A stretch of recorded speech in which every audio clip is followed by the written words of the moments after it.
So good afternoon, everyone. I hope you had a good lunch and a good opening ceremony. So thank you very much for joining with us today.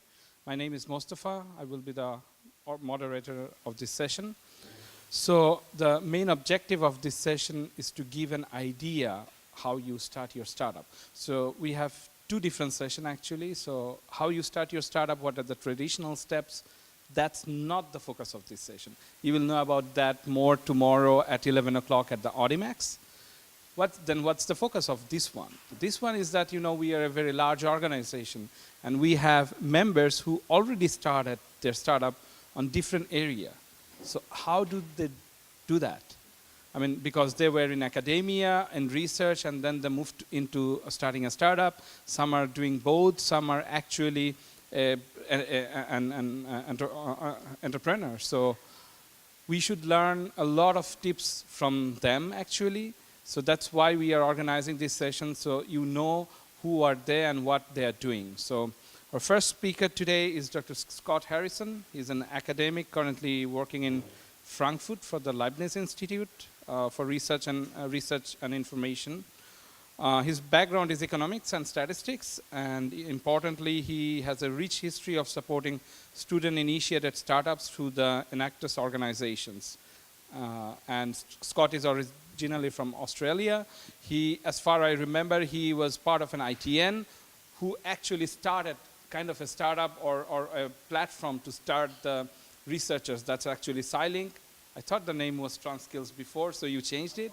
You'll talk about that. So Scott, welcome. All right. Thanks very much for the introduction, Mostafa. No. You won't be applauding in a few minutes. Trust me, this is going to be interesting. So, as Mostafa actually just led into, I actually gave a presentation in Salamanca at the MCAA about 2 years ago on communication skills as a part of a session there. And that was around the time that we were starting up our ideas and getting things flowing as far as starting an actual business was concerned.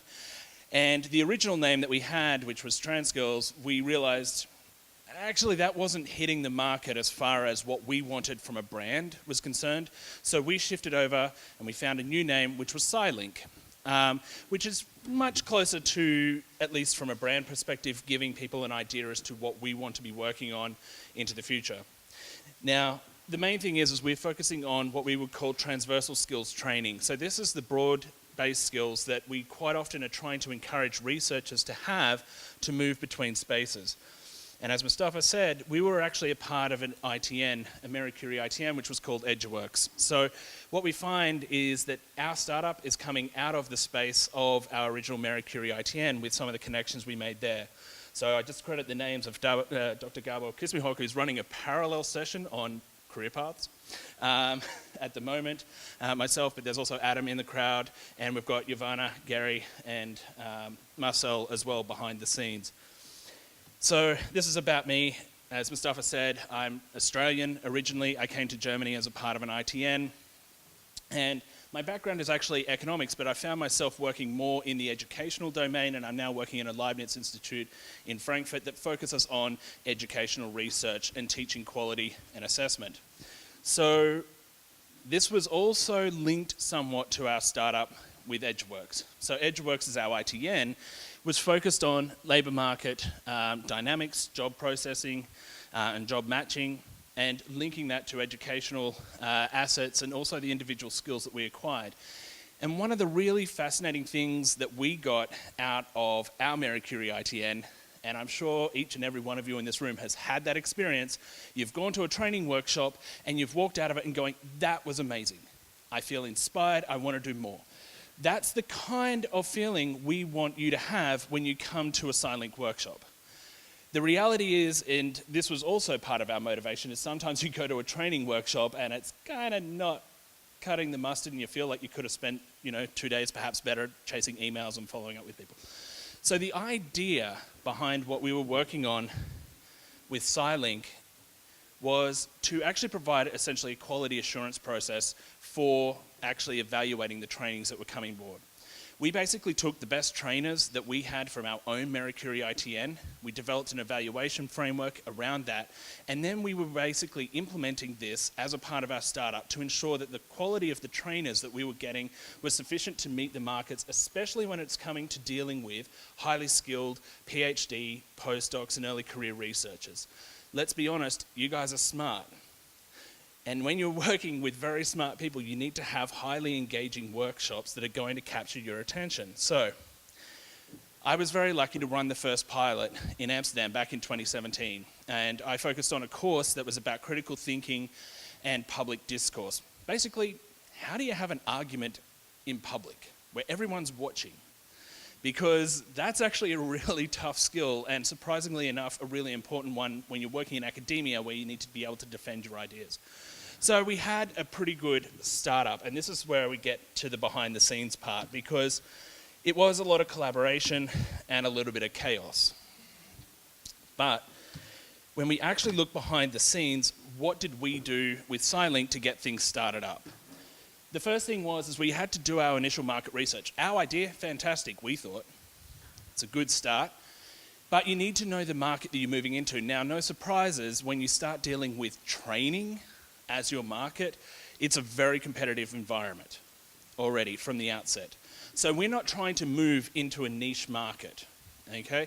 But then we need to think about how we're going to differentiate ourselves from the market as far as our brand and what we're trying to emphasize. And in that regards, that's where we come back to our idea of having quality assured instructors. The next main step that we really had to have was building a team, because we realized from our own ITN we had a wonderful network of people, but no one of us could do this job alone.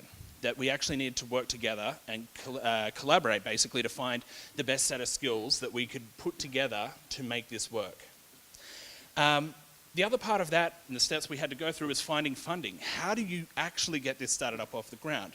So we were lucky to get some seed funding from another project space that helped us create an initial bucket of money that provided the funds to go through things like the legal frameworks, hiring and talking to lawyers, getting the basic deeds of establishment set up in a legal framework, and then also having enough money to start just that first training, to pay not only me as a trainer, but to actually cover the expenses of renting rooms and doing some very practical things. The last thing is, on this particular point, was then we had to turn these ideas into action. One of the hardest things with a startup is it's like you can sit there and have all of the best ideas in the world, but they don't count for anything until you actually put it into action. As researchers, you'd probably translate this as those moments you have conversations with your colleagues about the best research topic ever, but you never write the paper. Well, guess what? It doesn't count until you write and publish that paper. And it's the same with entrepreneurship. So, one of the things that we did with SciLink was actually set up and incorporate as a not-for-profit in the Netherlands. That was actually where the EdgeWorks project was originally incorporated and also founded. And so we found it easy to work under the Netherlands framework for starting up a not-for-profit organisation. Now, what were the most important parts of our business journey? Building the right team.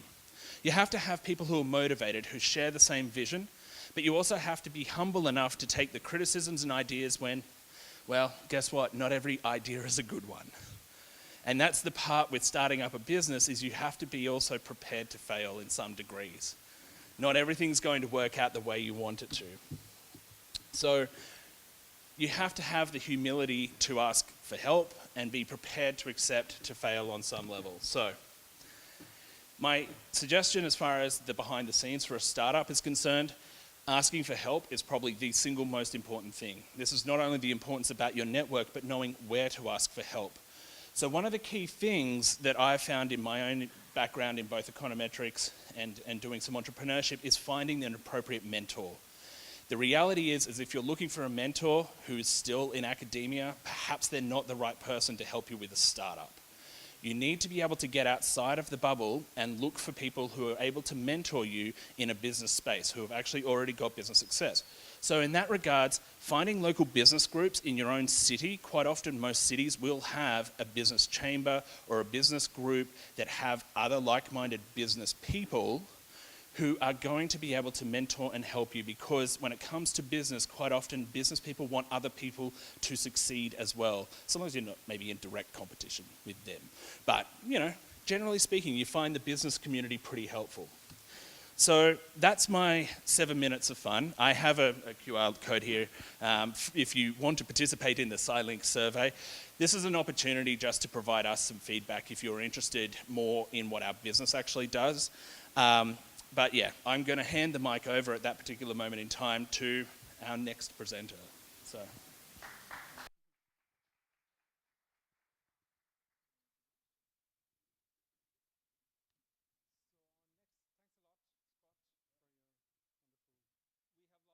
So we will have a panel discussion after all speakers' presentations. So if you have any questions, you can ask at that time. Our next speaker is Yuliya. She's a researcher at Leiden University. She did her Marie Curie Fellowship at Leiden University.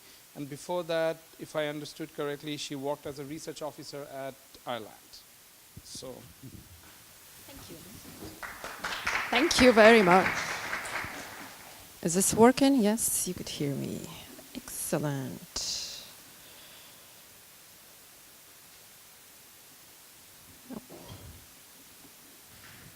No. F5. Yes, how I get rid of this one.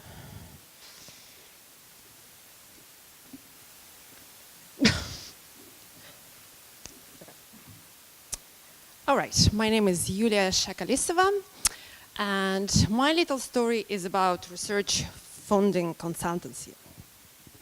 So research brings us here together. I believe most of us, if not all here, are researchers. And if you are a researcher, a question of personal funding grant will come up in your career at one time or another. What is a personal grant? Here's a researcher, that's me. It's a nice pot of money to achieve your dreams. Well, don't we all want that? But of course, in research, it's to achieve your scientific dreams, scientific goals, your academic dreams, challenges, and develop your skills. There's many personal grants. One and most famous one that I will totally advertise is Marie Skłodowska-Curie Individual Fellowship. On national levels, there are different schemes, like in the Dutch government, the Irish government, German government, the schemes I know in particular. And also, the personal research idea will also come into place when you're applying for a permanent job. You have to write your research proposal idea. So if you're not very familiar with the things, you probably will start looking around, and maybe you'll find some statistics. Here's the latest statistics of Marie Skłodowska-Curie individual fellowships. There was about 10,000 applications in the last round. The success rate is about 15%. It's actually lower in the standard schemes. It's only a bit higher because of the society and enterprise panel. Did you know that the average cutoff score between the panels that you have to get funded is 91.7%, which is by 0.5% up from 2017. The minimum score you have to get was 87%, and that was in Society and Enterprise Fellowship. The maximum was in Global Fellowship in the mathematical panel, 94.2% out of 100. This numbers tells you that the difference between applications is really, really incremental. It's 0.1 unit that makes the difference whether your project funded or not. The quality of grant applications is increasingly high, and it's very difficult for evaluators to really distinguish. So you might try to apply, and I hope you succeed, but if you don't succeed, you probably next time will come for help, and maybe it will be me. So why should you come and get my funding help?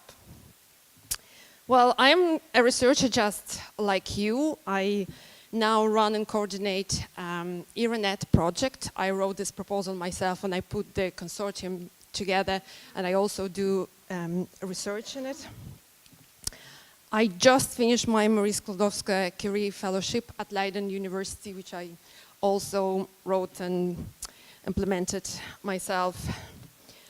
I did have a career break, so my Marie Curie Fellowship was a career restart, and in that career break I got a professional proposal writing experience at an Irish university, where I was consistently helping researchers to basically succeed in funding in different schemes. And on the other side of things, I also evaluate proposals for the European Commission for Marie Skłodowska-Curie actions. At one stage, I have evaluated individual fellowships, but I don't do this anymore because I actually help people to apply for them. But I evaluate the big grants. So if you want to follow more on my expertise, please feel free to connect with me on LinkedIn. And what could be useful for you in my services is the actual proposal development, writing, reviewing. It could be very individual services that I can offer depending on your state and knowledge of proposal writing. I can organize proposal training, and I give information, inspiration, talks, especially about Marie Curie fellowships, because this is really close to my heart and I really have a story to sell there. So how I started with this, I really for a long time I was just helping all my friends. All my friends have Marie Curie fellowships. I was just doing it anyway, and more people were asking me for help. That's when I realized my skills and my knowledge is really in demand. I do have the right expertise and the record of success. In this particular case, I actually think the record of unsuccessful application also counts, because you learn probably most of what doesn't work. And at that particular time, I also realized it's either my time with my kids that I have to sacrifice, or I might as well get paid for this. And it's not natural for me, but I had to make this choice.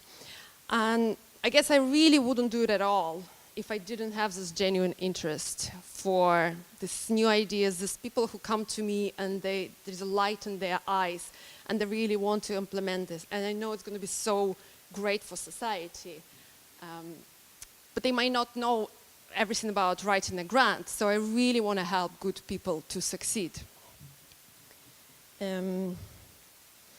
So I am a one-man company. I'm registered also with Dutch authorities, which I found, maybe to find this first information was slightly difficult, but now to run it, to do your tax, whatever, that's very straightforward. Really easy. Right now I like the combination with my full-time job, because I feel that my research experience really fits in to the expertise of grant writing. I still write grants with my boss, and also my writing training helps me to get my own research funding. I don't know how it's going to work out and what's in the future for me. I guess it could always be a backup plan if the science doesn't work out, but I do enjoy it. I am working on a resource portal where I want to put my suggestions and advice on how to make your application steps easier. So I do need some time to finish it off, but it's coming. So if you follow me on LinkedIn, I will let you know when it's ready. Yes. I wish you all success with your research funding. If you need any help, come to me.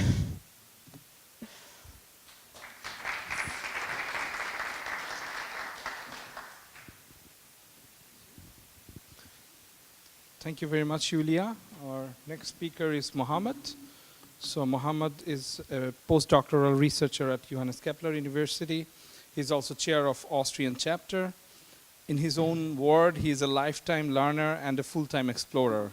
He's the founder of Leading Voices. I guess it's a project he's working on, a success thought leadership platform. So Mohammad, welcome. I think you need to switch.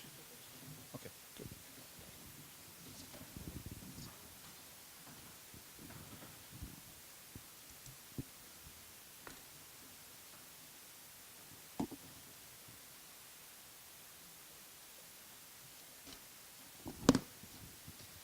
So thank you so much for the nice introduction, Mostafa. My favorite, the 13th century, my favorite Persian poet once said, "The breezes at dawn have secrets to tell you. Don't go back to sleep. You must ask for what you really want. Don't go back to sleep." So in one of my morning routines at 4 o'clock in the morning, I ask myself, what do I really want? After accomplishing several success and failing many times as well, it quite became so hard for me to understand what is it that I really want. So I started to ask people around me, what do they want? And it was funny that, you know, for most of them, it was quite hard also to get an answer. So I did go back to I went back to my childhood. This is the picture of me and my sister. And I remember the time that my dad was asking me that, "Son, do you want to be successful?" And I said, "Yes, Dad." And then he said, "Are you expecting yourself to be successful?" And I said, "Yes, Dad." And then he said, "Okay, so you got to surround yourself with the like-minded people. So if you want to be a winner, you got to be around the winners." And I didn't really realize what he's talking about. I want to just play with everyone. And then the question for me remained, okay, so if I want to be around the like-minded people, where should I be meeting them? Where can I find these like-minded people? And still, after 30 years, it's quite hard for me to get around the people that we are sharing the same missions, the same visions.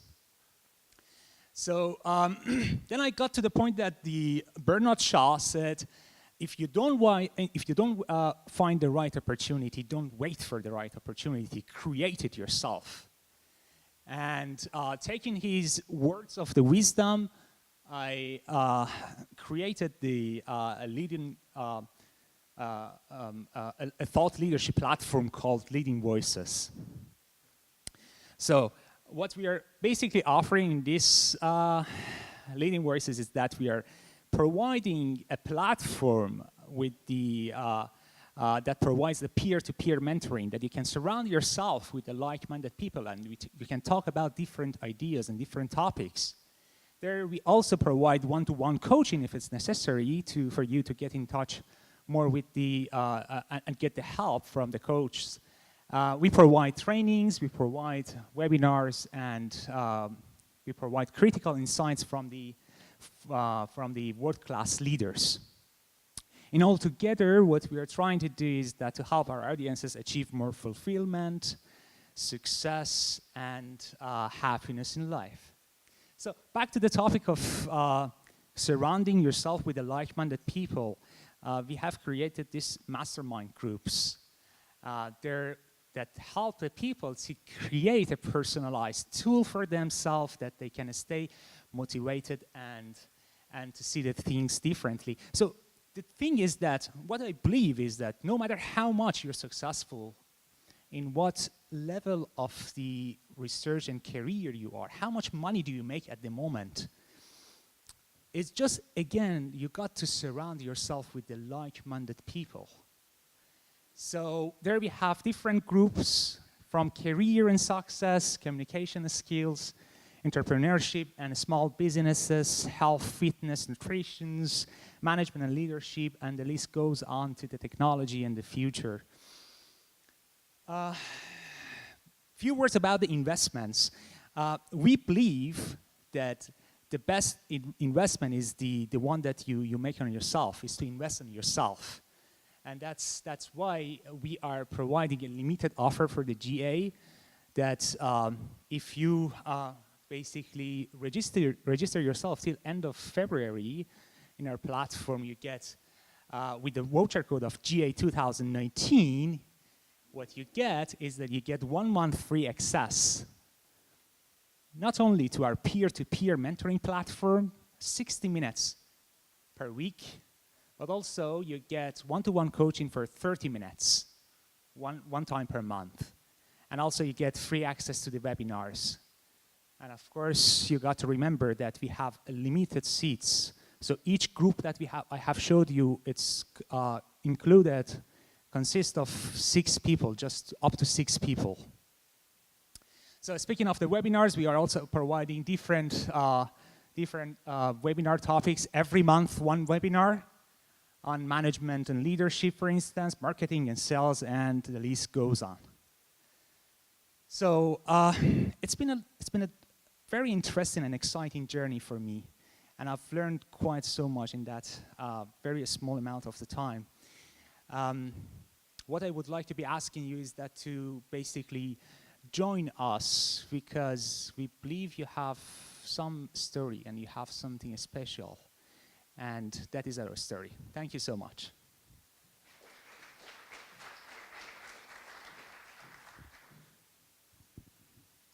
Thank you, Mohammad, for the very nice motivating talk and this interesting sales strategy. So our next speaker is Patricia. I guess you have the introduction from yours. Okay, good. So I'll just, it's open.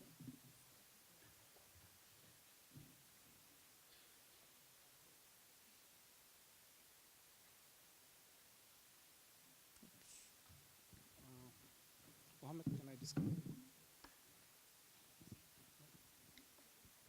Okay, yeah, it's connected. Should be connected.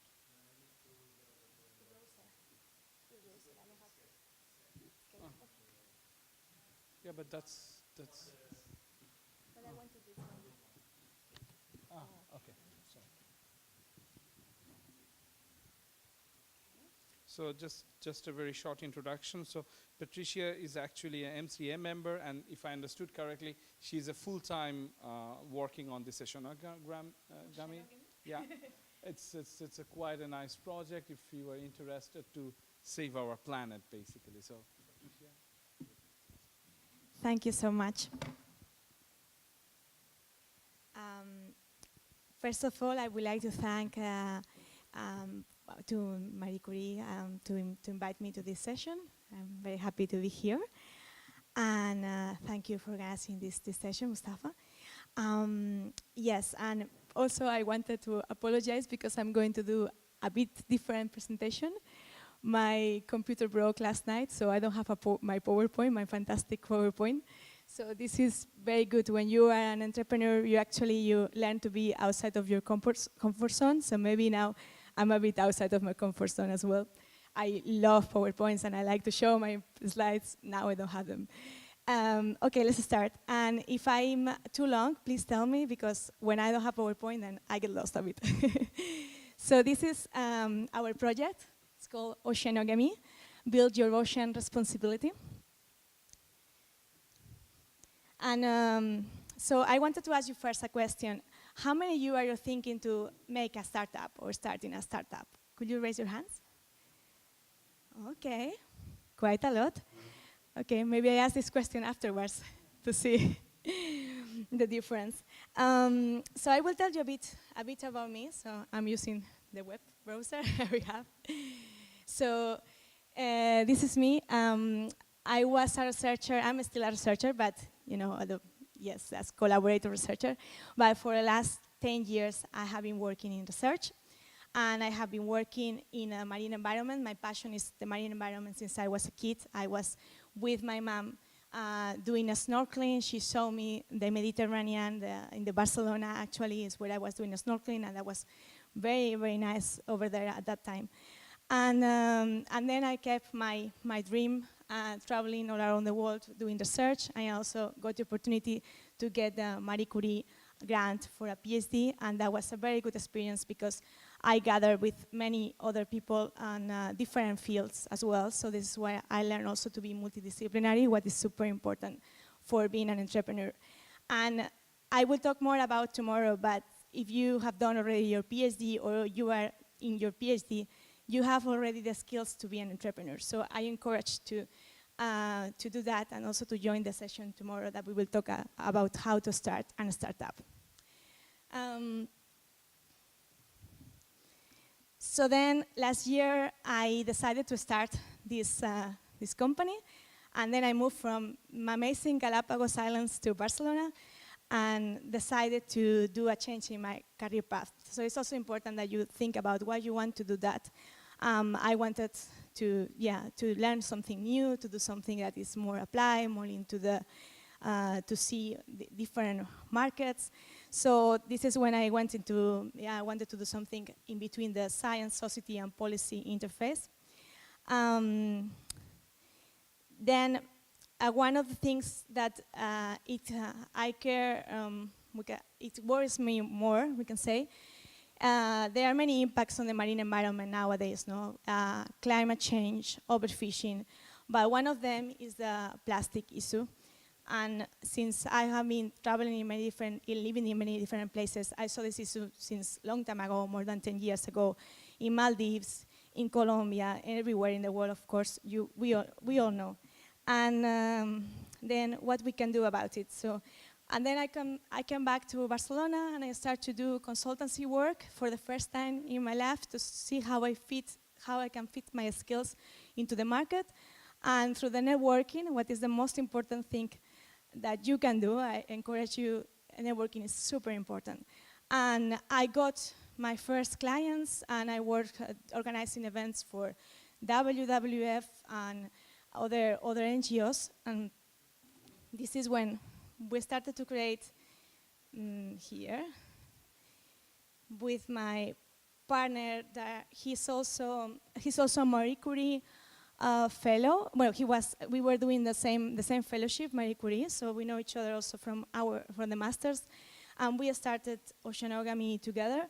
He's still a researcher, so you also have the possibility to do that. We are two different examples. So I'm the full-time here, jumping from the pool to the ocean, that I say, and he's on his free time doing this. So then, to talk about what we do, to focus a bit,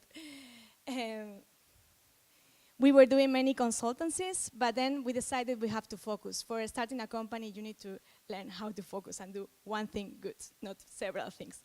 So this is all what we were doing: events organization, marine protected areas, that is our specialty, fisheries, and then we say, okay, marine debris, let's focus on that.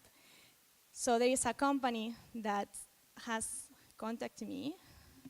I guess you know these 6-pack rings that are a big impact for the marine environment, and they have created this product that is biodegradable. So they are worried about that because now you need to change. No? You need to, as a company and as a citizens as well, you need to make a change to solve this problem and also to sell your product.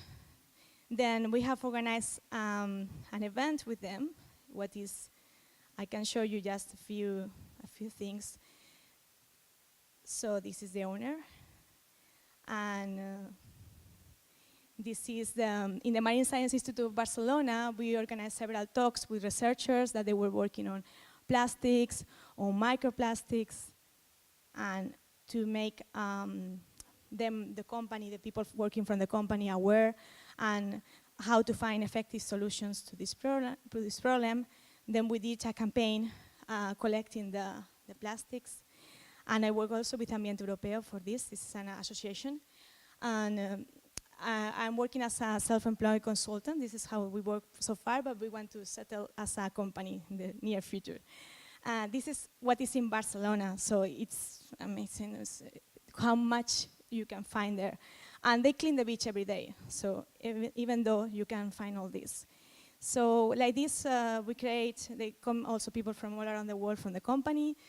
We have helped to increase awareness, hopefully to make, to help internally and externally, to make changes for the employees and for the company. And the good news is that they just contacted me 3 days ago and they want to do it again and to do it better, do it something better. So they asked me to make an offer for them, to make a package about what we can do with them. And this is the proposal of packages that we have so far.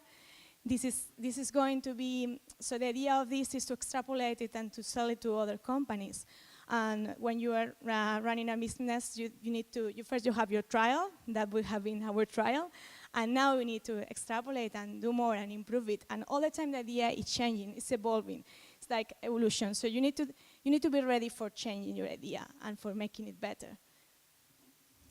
This is, you can say, basic. Will be more advanced with more services. And the last one is professional. That is what I'm in for, because I'm very interested in, at Oceanogamy, we are interested to connect these different sectors for the conservation of the marine environment. So to connect researchers, to connect companies, to connect NGOs, governments for a common problem.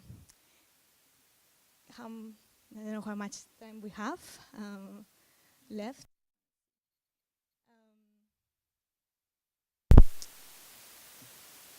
Sorry. Okay, I'm almost done. So if you have any questions, you can ask me later anyways. And you can also follow us on Instagram. We don't have many followers, so thank you if you follow us. And you can see the video of what is my colleague doing, my business partner doing, saving fishes inside plastic bottles as well, that he found in the beach. Last, and this is the team, okay? As I told you, I'm the full-time, then I have a student for 2 months that she has an Erasmus grant, and she's helping me a lot with these companies and plastics. We have another collaborator for Ecuador, and so it's a very dynamic team, and not all full-time, but we are working on it and getting better. These were our customers so far. And these are our partners. When you are small, you need to make a lot of partnerships. You need to make, to do something and focus locally. I'm now focusing in Barcelona. This is also important. And thanks also to Marie Curie, who helped us we got the 2 microgrants because we are 2 Marie Curie alumni, so we got 2 microgrants to improve website and things related to communication. Yeah, other thing about the team, just to finish, it's important that it's multidisciplinary if you can, so have different skills. We are a bit lacking of skills of marketing and social media, all this. So we are learning ourselves. It's a lot of learning when you are doing a startup. I think that's it. Thank you so much.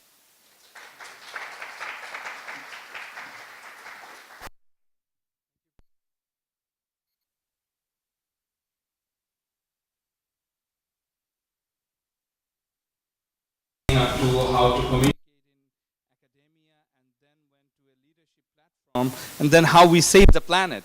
So the variety of the startup and everything, it's really exciting. And thank you what you are doing, Patricia, and as an association, we are also very glad that we could help you in this initiative. Now we save planet, but we also need to save ourselves from the academic issues, from the stress. So our next speaker is Francesco, who is also an MCAA member, and he has a company which actually helps researchers on mental health. I think it's better I give the floor to him so that he can talk more about his. Thank you. Mohammad, is this one, right? What we need to put here.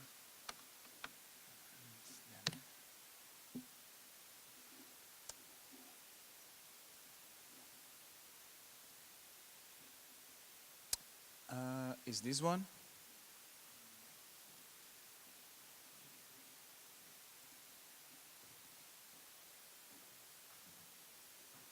Or is this one? Dun dun. Oh. Can I take my laptop and connect it?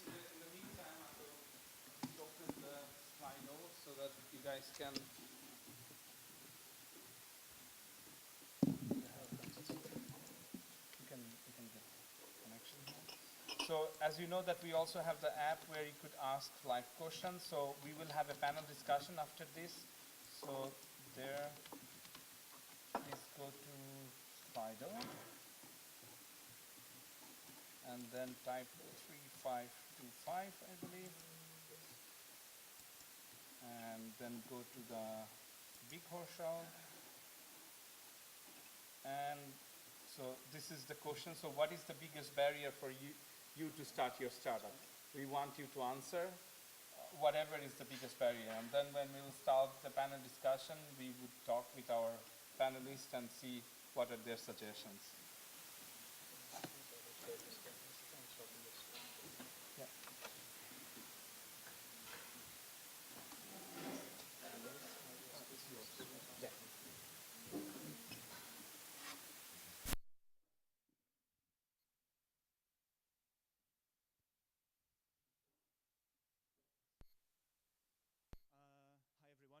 Francisco, and I'm the co-founder of Rumo, which is a platform for mental health services provided online for people that are in a situation of mobility.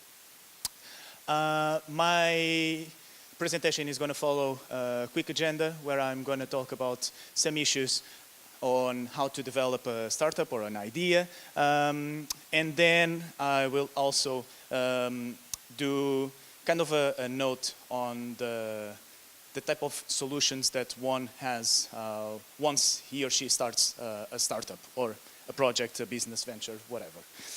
Bear in mind that this project is based on clinical psychology, or most clinical psychology or clinical coaching. However, I'm a forensic psychologist, and this is going to be important by the end of my presentation. So I think, well, there will be a session on mental health today and another one tomorrow, so I'm not going to take much time talking about the problem on mental health that people have. I'm gonna focus more on the problem itself. When you have a problem to solve, or when you want to solve a problem, it's better to think firstly on the problem rather than in all of the options, or do what is called the benchmark or the research market to see what is the type of solutions that are already in the market. And probably you will find that there are some solutions that are exactly the same as the ones that you are thinking to do and to carry your project. I'm not trying to demotivate you to follow your dreams and to build your startup, but probably there is someone that already did something very similar or not equal to what you're thinking about, as it was when I thought about this. So my problem was finding a therapist that would match the same culture and language that I had when I was abroad doing my second year of my PhD. And I struggled a lot, and I found myself in a situation that either I would be hypocrite and being a psychologist, not going to a psychologist to solve some of the issues, or just try to make that. So I needed the time to think that I was in the situation where either I was going to a therapist and I was going to do my therapy in a language that was not mine, although I would speak the language of the country, which was the UK, or I would try to get the solution out there. And that's what I actually did. So I spoke with a friend of mine that I worked with back in Portugal. She's also a psychologist. And I told her, hey, listen, I had these problems. And she was aware because besides colleague, she is also a good friend. Hey, listen, I have this problem, which is basically to overcome some of the mental health challenges that I have right now. I started to do psychotherapy in English, and I felt that I was not being understood the same way I would be with a Portuguese therapist. Do you think it could be interesting to get a platform where you match the client and the therapist and share the same culture and language? And she told me, well, maybe. There is only one way to understand if it's valid or not. Let's do it. So whilst I was doing my second year of my PhD, the data collection part, I was also working kind of part-time there were some months that I was doing more of these than my PhD, actually. That's probably the reason why I didn't defend it yet. And, well, taking the fun part, you need time to invest on a project if you want to make the project really real and to get money out of it. So it took us 1 year to develop the business model, the communication plan, and also the platform itself. Whoops.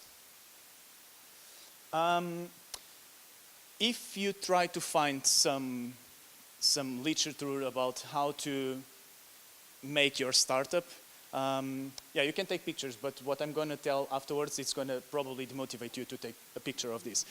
You will find that there are loads of books talking about how to start your startup, how to make good connections, blah, blah, blah.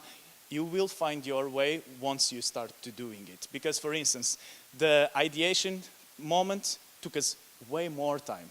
The MVP took us probably 1/4 of the time. And then so on, so on. So my lesson from what we did was there are no rules. Actually, there are some basic rules that some people here already told, like you need a good team, you need time, you really need to be focused. Patricia just said that you need to focus in a single problem. You cannot solve all of the problems in the world. I keep doing this. So our plan was to develop an online platform that provides mental health to people that are in mobility, period. And why? Because we found that there were already some platforms that were doing mental health services on an online setting. So for instance, you have Talkspace, you have BetterHelp, you have loads of platforms. So what's the differentiation that you will give to your project that makes you stand up from other projects that already exist? Ours was to match the therapist with the client in terms of culture and language.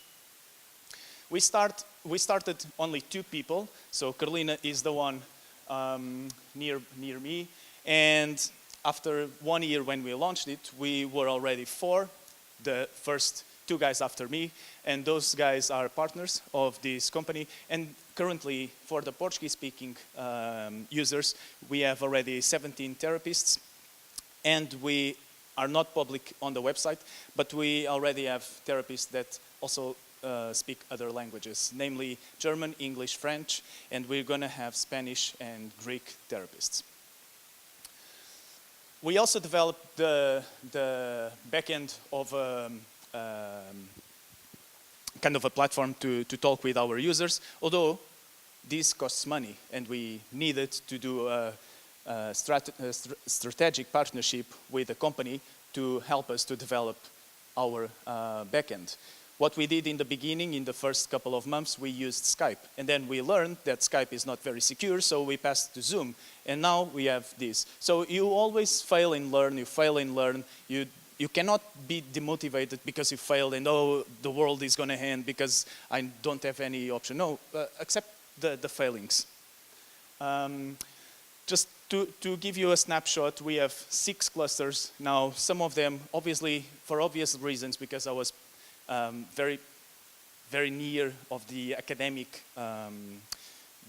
scene. Some of the users, or a good majority of the users, are academics, and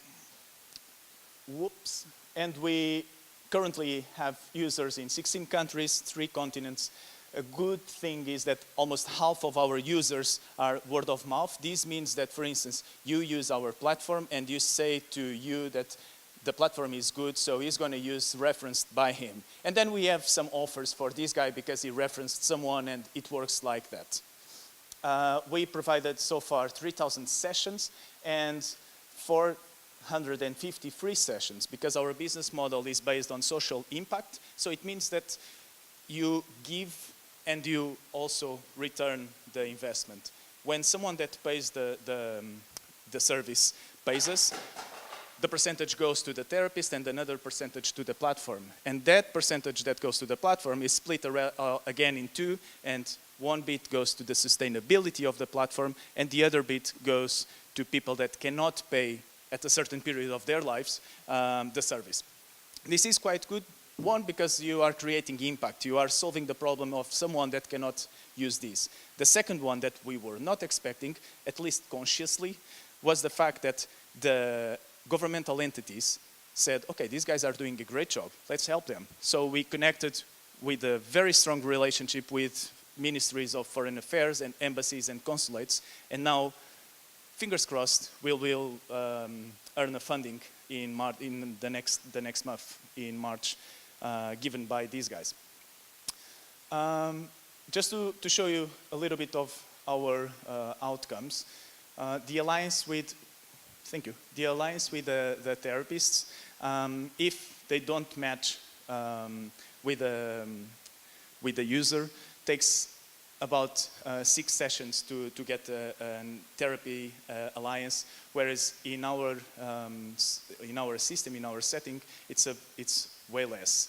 And the outcomes are also easily accessed when you share the same culture and language with your therapist. So this is to explain you that you need to validate your product, which is called the MVP, the minimum viable product. It's validated. And this is important. Why? Because if you work on a B2C, so business to clients system, then you may grow to a B2B, which is called the business to business services. And this is what you show, well, more stuff, but this is one of the good things that you can show to the companies and say, hey, listen, individual clients have these. So your collaborators, the guys that work on the company, will get these as well, because in the end of the day, they are individual clients. And then you get more money because you're selling it to a company instead to an individual guy. We also won an award last year. Well, I won an award, but I can't say I won because part of the work that gave me the award was also the work that my colleagues did, and we PR it that way. And we also been doing research. And now the bad part, which is the fun part in my story. Remember, I said that I'm a forensic psychologist.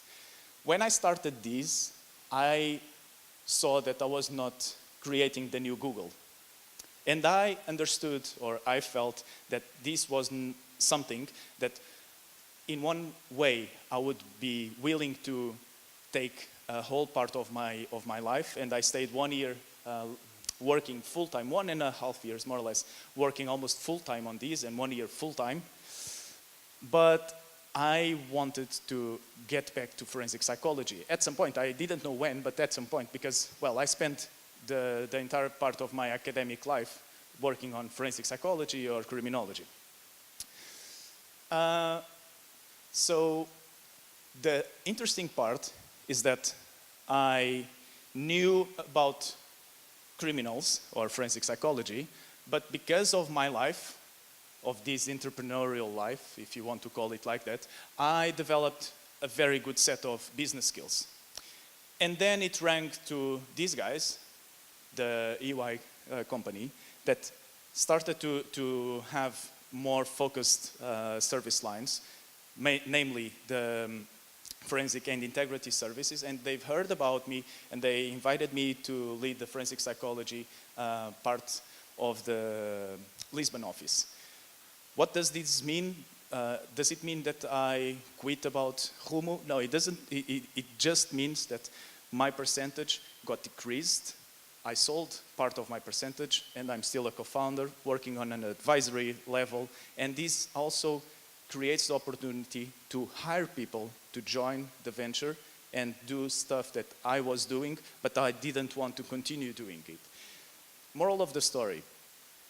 It's not the project, at least my moral of the story, it's not the project that it's most important. I think the most important bit, it's you. The asset, the most important value or asset is our well-being, but most of it, what are we doing with the skills that we develop? And I ended up by developing a very good set of skills that got me the opportunity to go back to the forensic psychology, but at the same way be linked with a project that I founded, and it's growing and growing. And yesterday we had a very interesting meeting with MCAA, and probably all of the members of MCAA will be able to to get a good service with a good offer from us. You're gonna hear from us probably in the future. Why is it not working? Well, but the rest of the slides is just a handshake saying we are very open to hear from you. If you, because I'm running low on battery. We are very willing to hear from you, and if you have either a partnership opportunity, or if you want to enroll, or if you want to reference it to a therapist that you know, just have a shout with us, and we get back to you very fast. Because we have now people that work in different levels, people that do the intervention, but we also have people that do the communication, we have people that do the business modeling, and people that seek for funding and partnerships. So feel free to reach out. Thank you very much.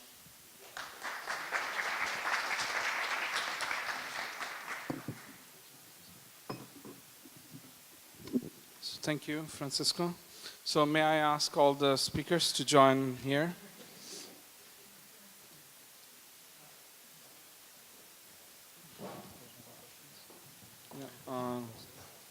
Yeah, it's not. We need one mic there. We need both. So one should be with the speakers. Audience can ask questions. How do I connect you?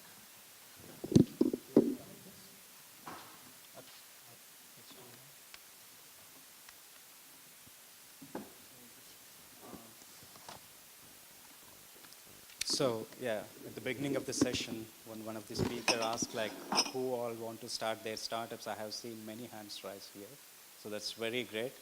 So now we will shortly start the panel. Mostafa, do you want to say something? Yeah. So, I mean, we asked these questions. You can still go there and have a look and give your answer. So what is the biggest barrier for you to start your startup? And I'd like to ask the same questions, each one of our panelists. What was your biggest barrier? And please don't repeat, even if it's the biggest one. Say the second biggest one. Go ahead with Patricia. Okay. I put the one of self-motivation, actually. Interesting. Yeah, I'm very self-motivated, but you have to be all the time to start, you know, and then sometimes it's like doing a PhD, you know, you have ups and downs, ups and downs. So what I recommend is to be surrounded by people that are also motivated in what you do. When you get feedback from the people that really believe in your project, it's really regarding, like, it's like, yeah, I follow you on Instagram, or I know what you do, it's amazing, and you're like, okay, and then you start to believe it, no? Sometimes you don't believe that you are good and you are doing something good, because we are quite humble, especially when you come from the research world, and it's a lot of competition. You are very humble, so it's difficult to believe in yourself. Mohammad? Yeah, I don't believe of any of this stuff here, support, funding, startup, family. I don't believe. I believe that the only barrier is yourself. So if you come to the point that you can overcome your fears of failing, fears of rejection, and then you overcome the matter that you're asking yourself, your self-doubt, am I good enough? And this is stuff, then I'm sure, you know, none of these are gonna be a problem for you. I'd say the team, finding the right team. Because what I showed you right now, just now, it's the complete team, and the first four guys, well, the first three guys, including me, are the current ones and the perfect ones. Although Carolina and I started to work with two other guys in the beginning, and those two guys were not the correct fit for what we had as an ambition. And you need to understand that the project leader is either you or someone that you trust that will lead the project. If you find yourself in a position that you don't like to manage people, or you don't like to say, hey, you're not doing a good job, you need to get out, you need to find someone to do the dirty job. Because either the project is going to just be completely failed, or you're going to find yourself in a situation where you want to get out of your own job. So finding the right team for us in the beginning was a big barrier. Thanks, Francesco. We will actually come back to two of the issues you raised. One was the team. Scott, go ahead. I think one of the biggest issues we had at the start was actually finding the right target market. As we said, we're already going into a somewhat competitive space when we're working in trainings and running trainings. So we needed to find the right niche within that market to really successfully get people and interested in our courses and coming along and participating in our courses. And so that was actually one of the biggest barriers for us, is finding the right strategies for marketing and putting ourselves out there into the domain so that we're getting participants from the right area who are going to value and are willing to spend the money on our product. I have to repeat one of the points that was mentioned before, but just to emphasize, it is me, myself, was the biggest barrier.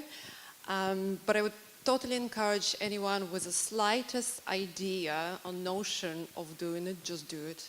It's not even for the success of it, it's just to learn all the other skills that you might use in life, you never know when. And this, you're going to have it on your CV, whether it's successful or not. Thank you, Yuliya. Now if we go back to the question, the point, because I know, Yuliya, you have a single, it's a one-man person, right? One-man company. So you don't have a team. Yeah, one-man startup. So, One woman. yeah, sorry, one woman. Yeah, I'm really sorry. So, how do you feel? Do you feel that you need a help, external help, or do you feel a team would have been better? So what's your thought on the importance of the team? Right now, I feel that the work I do is very much dependent on my experience and my reputation. I cannot delegate that work to anyone else.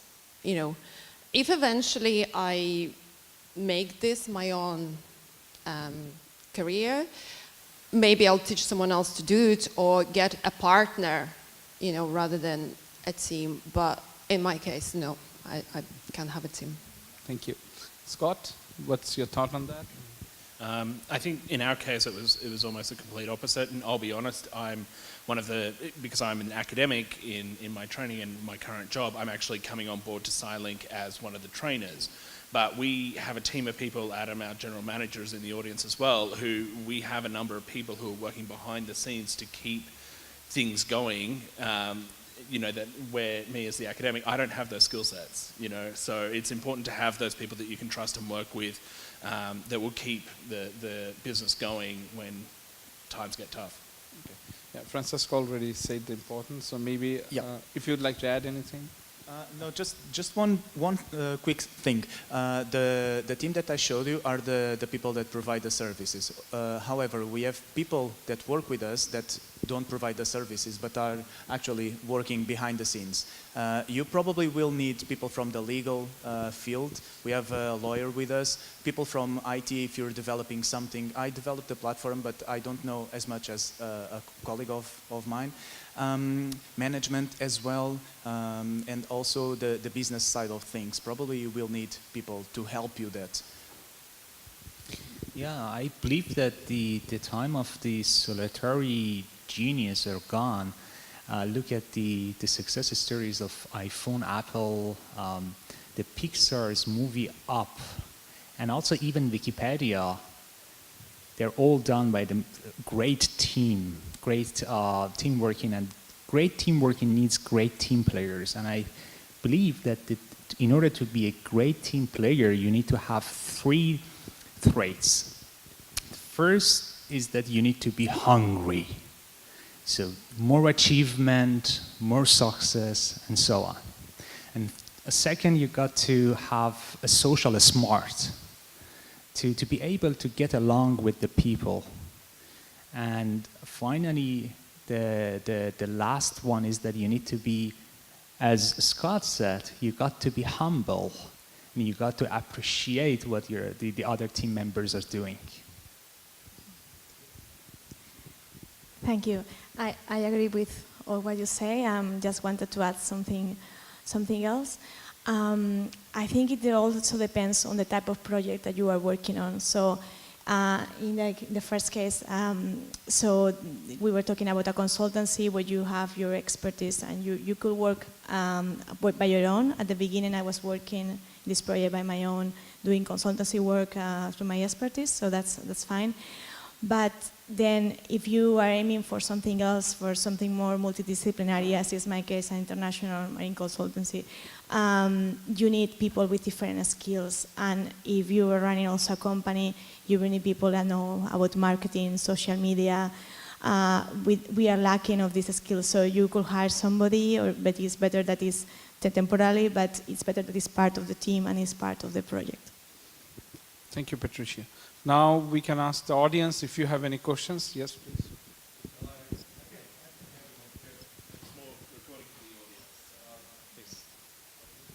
Actually, my questions are more practical.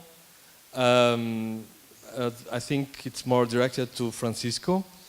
You were saying that you have a team that is providing the services, but actually a big chunk of your company is online, and so you need people working on that part. Do you outsource? How do you do that?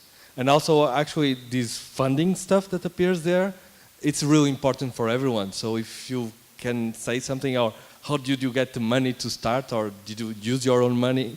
How did it go? Yeah, the team works online, and we have everything is supported by us. We don't outsource anything. Although we don't dispose the idea of outsourcing if we get to a point that we grow too much and we can't handle it, or it's out of our scope.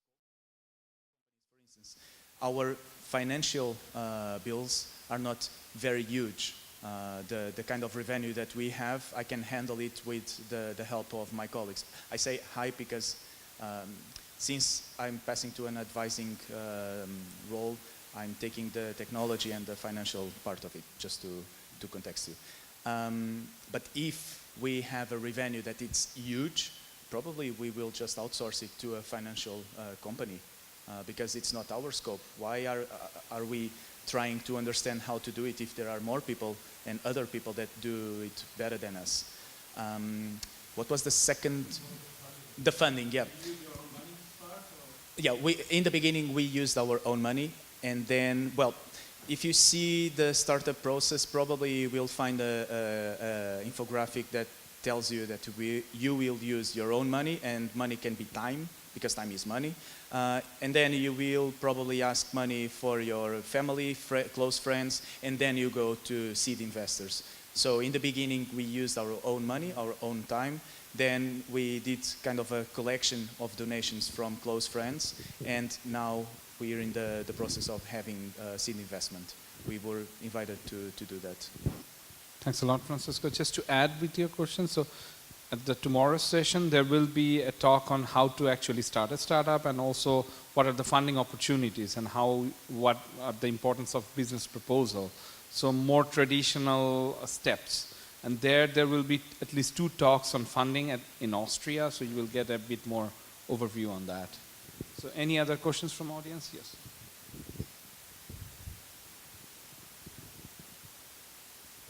So I want to ask, how did you know that there was demand for your service or your product? Did you formally assess it by a survey, for example, or how did you do the market research in your fields? Yeah, okay, I'll start with that one. For us, we started off because we were spawned out of a Marie Curie ITN. That was initially where we were looking at targeting, is trying to get involved more in providing training services for Marie Curie ITNs, and that's actually really where we're working now, is we're trying to find ourselves participating more in the funding proposal side of things, to participate as a training service as a part of ITNs. But then we also realized that as a part of our experience, our ITN, we had a number of partners, both from the Netherlands, Germany, but we also had some Eastern European countries, but we were also a part of Hungary. And we realized that, okay, these training services, especially in the university context, is quite prominent in places like the Netherlands or Germany. but it's far less formalized when it comes to some of our Eastern European partners. And so one of the problems, or one of the target opportunities we saw there, is actually trying to provide better quality assured training to other countries that perhaps don't have as formalized networks or capabilities as far as the training is concerned. So for us, it was a dynamic process of learning, okay, when we first started marketing in, say, the Netherlands or in Germany, we maybe weren't getting as many participants, but then if we started moving further east, that's when we started finding more of an interest from our market. So you have to learn from the mistakes, and you know, we tried to run some workshops at times, they didn't happen. But then we've had other successes where they do happen, and that's partly just trial and error. You're commenting? Yeah. This question in relation to my profile, well, market finds me. I really didn't have to do any market research. Just by the number of messages in my LinkedIn and my email, I've realized I really should do something about it. But I guess this is something what I could do, and I slightly do it. I give talks at universities, at PhD events, to give some tips. I cannot give all the tips in an hour, and then people are interested and they contact me. Yeah.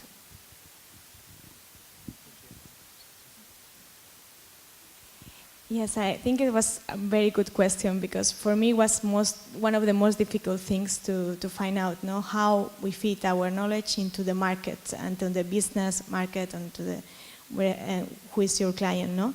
So it's very important to know who is your client. So we will talk also tomorrow in the session, but who is going to be your client? What does he or she think? Try to find out as much as possible and go to the market and try.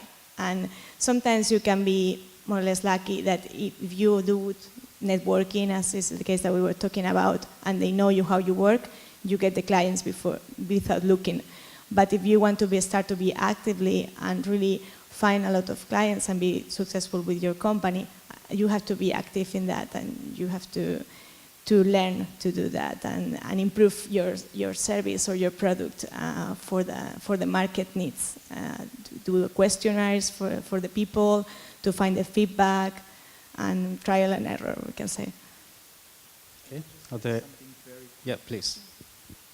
Sorry, but this is something that, this was a lesson that I learned during the process in the first year. Share the ideas with people that you think that either might help or work in something similar, or don't work in something similar at all. When I had the idea, I was afraid of sharing too much the idea, and then someone would steal the idea from me. But actually, people will not just take everything from their lives to start your own idea, because they would need to start doing everything that you probably already did. So it's always good to share the idea and to talk about it with people that might help you, and either become a potential partner or collaborator, or someone that you will find as a competitor. And it's always good also to know your competitors for several reasons. Yeah, thank you, Francisco. Are there any other questions?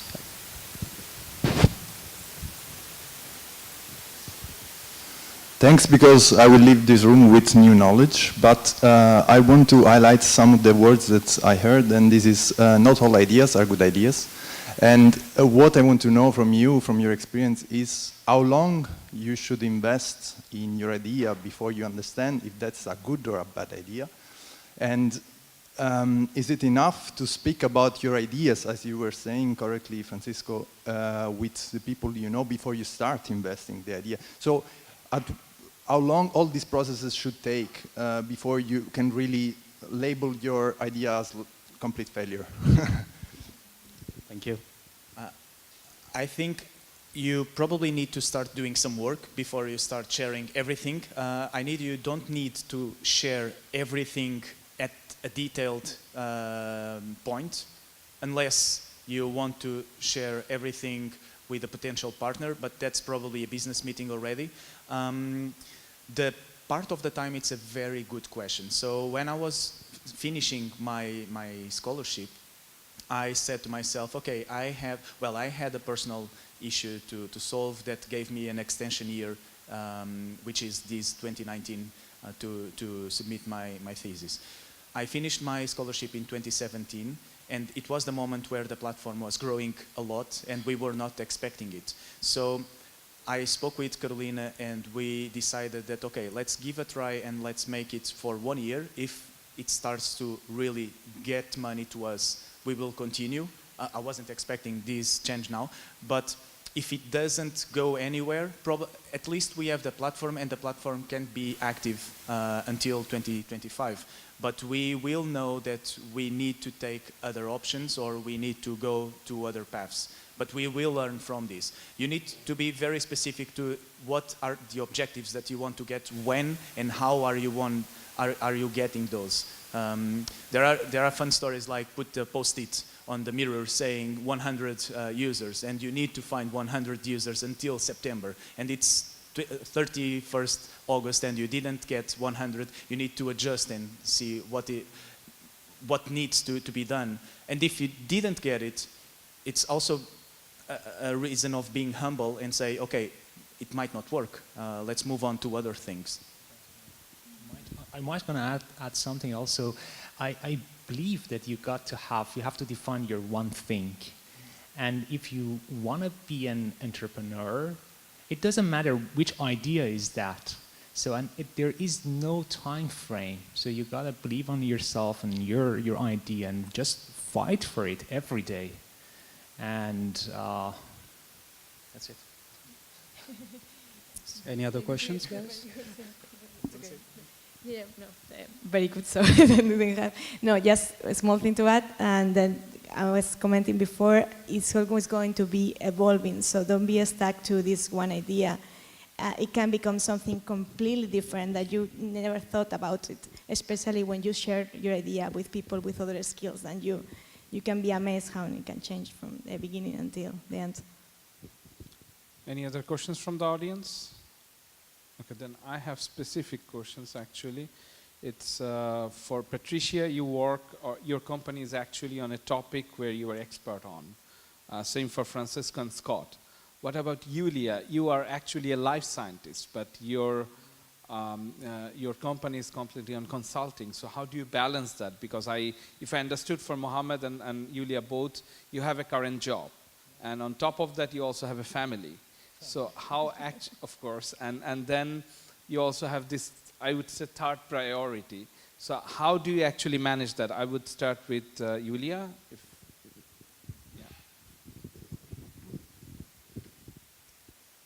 Yeah, you made the order a job, then family. Sorry. No, it wasn't that order, but anyway. I guess if you are really driven, the time will not, I mean, in research, we all work out of hours anyway, and this is not new to me. I've done this before. Also, it started with my first evaluation job for European Commission. I mean, when you're selected to do this, you do it in your own hours. I mean, you do it out of working hours, at night time. Sometimes you might take a day off to actually focus and do it. And also, I'm focused right now more on individual fellowships, and I know when the deadlines are. So I try to make my workload less, or I will take a week of holidays. Thank God in the Netherlands, there's plenty of them, right before the deadline. So I'll just focus on that and help people. Otherwise, yeah, it's your time. It's your own time. Thank you. Mohammad, maybe you can add here. Good point. I mean, I'm a chemical engineer. I'm an engineer, and basically most of the time I go as a postdoc to the university and do stuff, research and teaching as an engineer. But the part, because I was always trying to find out the side hustle, something that I can work on it. Like beside the thing that I'm working on different direction probably to broaden my knowledge. And that's what I come to do that. And especially when you get family, it gets like, so hard because you want to spend time with your family, with your kid and stuff like that. So what I did was that I found that I got to get up like early in the morning. So I get up like 4 o'clock every day in the morning. And this is a very precious time for me because there is no distraction, and I can just, work on myself, work on my project, and but the secret is that in order to get up like early, because I love sleeping, it's not that just like I sleep like 4 hours. I need to get to bed like early as well. So I need at least 8 hours. So I get to bed like around 8 o'clock to get enough sleep. And what I try to do is just to remove the things out of my life which is not aligned to my goals. Like what? Like watching TVs or watching YouTubes and social media. I don't even read news and follow the news. So that's the thing that I can create time for myself and my family. Thank you very much. I think we are almost at the end of the discussion and the session. So last questions to every one of you or each one of you. So what is the one advice from your side to the potential entrepreneur? Patricia, you would like to start? Okay, I always say jump from the pool to the ocean. That's my sentence. So just jump there, and yeah, try it. It's a good experience. You are not going to regret about the experience. So the experience that I carried during the last year, even though, for example, now I come back to research, is something that you can always apply back to anything on your life. Mohammad? Yeah, this is a good point, actually. I love it. To come to the point to find out your one thing. And you are all high achievers here. Highly educated people and dreamers sitting here. To me, I tried to find an answer to find out what is the one thing, and that was like, because we are scientists, researchers, and we have like this information gap, this curiosity that we have, and we want to fill out this information gap. And to me was to define that was just like to fill this gap of the information by reading, learning, applying what I learn, and also share it with the others. So that's my mission. I'd say plan, commit yourself, and try. Plan and commit to your plan, and then try in a committed way your plan and adjust it. What I want to say is you really need to commit yourself. There will be a moment where you need to commit and you need to be full-time on that. Otherwise, if you want seed investment or if you want private equity to give you 300,000 euros to develop or to grow your team or marketing or whatever, and if you tell the investor, oh, actually, I'm just working part-time, or actually, I'm working 2 days per week, nobody's going to give you 300K just because he or she likes the idea. You really need to be committed, and your life needs to depend on that. Otherwise, it's going to be a project, and it's going to be something that, well, it might get something or not, but you really need to commit and try, and then get the framework to see, okay, it worked, yes, let's continue and move on and grow. Doesn't work, what can we do to start it over or to change the path that we aim to? I guess my one thing is, as scientists, as academics, we always have a sense of wonder about the world. And I guess the key thing I'd be imploring you to do is embrace the sense of wonder of asking yourself the question of what if you actually tried. Like, throw yourself off into the deep end and try. Because you will never know whether or not this idea, your capacity, your ability to succeed is there until you try.